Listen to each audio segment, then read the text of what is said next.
Ayan guys, tulong-tulong silang maghatak para malalaman natin mamaya kung mayroong mga nahuling isda.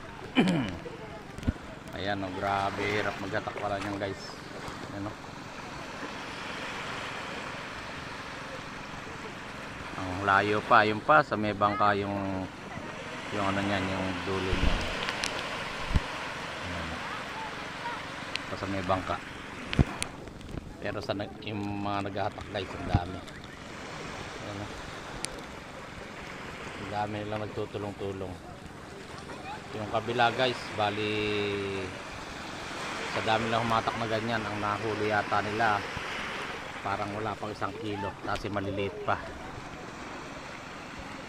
Kaya yun ang talagang tandaan natin na ang pangingisda rin grabe ang hirap. Tsambahan lang talaga kung makakahuli ng marami.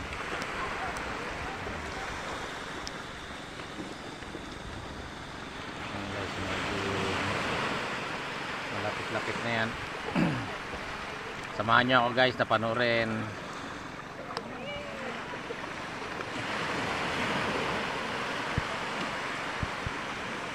para malaman natin kung meron ba talagang mahuhuli. Ang dami yan guys, siguro meron na silang mga 15 minutes na naghahatak.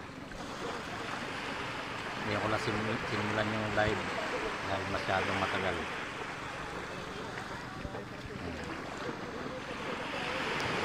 Pagkayari nyan guys, meron pa pinakamaliit dun sa dulo yan, na dun papasok yung ano, yung nahuling isda.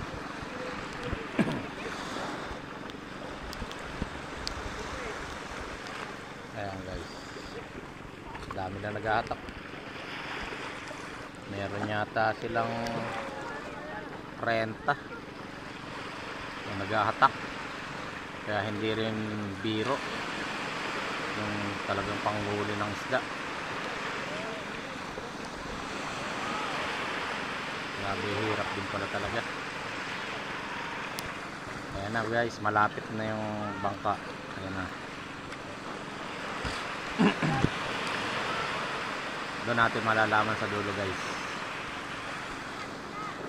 kung may mga nahuli.